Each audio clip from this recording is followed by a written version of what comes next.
In response to these comments on my screen, I want to tell you reason why you should never overweep in life. You don't know my late husband so much.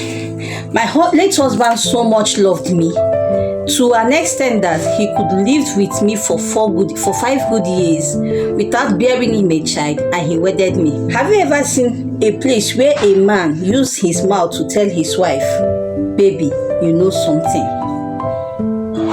Before he died, he confirmed that God really blessed him with a very good woman. The dead is dead. You have to move on with your. I know that most of you might be misunderstanding, but I want to tell you reason why you should never overweep in your life. You know, when my late husband died, I was crying, missing him, not even crying publicly. I was crying, weeping, missing him. And I recall that most time when I cry, that night I must dream of him. I must see him in my dream. He would just appear in the dream and say, baby, come. Because baby is what we used to call each other. We just say, baby, come. Immediately he would say that, I would just wake up. Immediately. You understand? So, this continued. Any night I cried passionately about him. This is the kind of dream I will have. You understand? I will just wake up with a very big sweat on my body. Do you know what that means? And one day I consulted my grandmother who used to teach me spiritual things, and she said, do not overweep when somebody died, because that's the worst thing you could ever do for a loved one who is dead is overweeping. She said to me that you can cry, but when you cry, please pause it there. Do not overweep, because when you are overcrying in the land of the spirit there, you are sending them a message that they should come for you. And that was exactly what happened.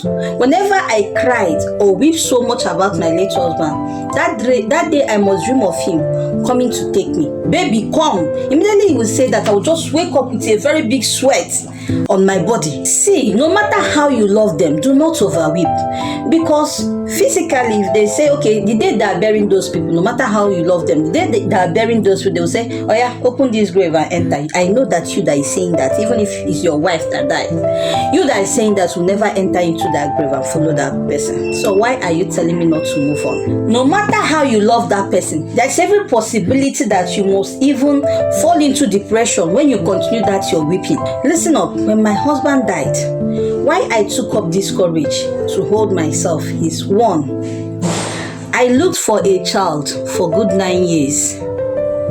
Immediately I gave birth. That was when my late husband died. So what gave me courage? I looked at my baby boy. I said, if I cry now and fall into depression, what becomes of this child that I'm looking after? Immediately a thought of that come into my mind.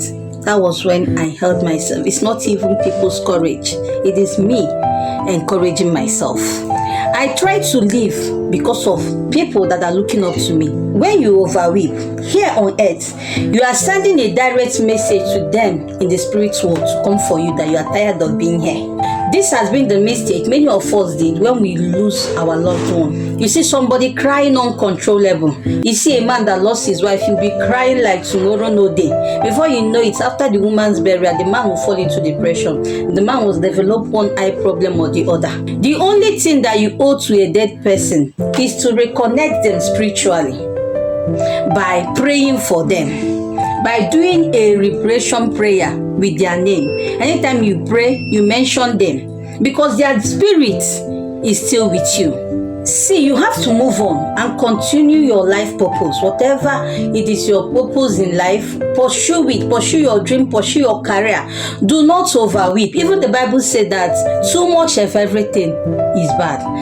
I am not comfortable being single. You are saying this because you don't even know the level of closeness between my late husband and I. Had it been my husband is alive and I'm doing content, hey, we will be the most celebrated content creator, because my husband naturally self is a comedian. You don't know that anytime you are weeping in your dreams, you are crossing boundary to the spirit land. That even the late person will come and take you along. What they will do, they will just cause one casualty or even make you fall into one sickness that will make your soul to come over to that place. So I encourage you today, whenever you lose someone so dear to you, do not overweep. Do not overcry. Like I said before, Bible said that too much of everything is very bad. Do not overweep when you lose a loved one. Just remember them in your liberation prayer. I still love my late husband, my dearest, because a man I lived with for good 9 years, there is no man that will give me the kind of love that he gave me. A man that accepted me for me. A man that you will never joke with his wife. Where will I see such a man? A man that never hid his finance for me. Everything he has, I know. I never joked with him for once. A man that tolerated me for good 9 years without a child. Do you know what it means? I remain your one and only life coach, Ikejide Adakulenda. Remember today that I said that you should not overweep. Overweeping is not good for your health. Bye-bye.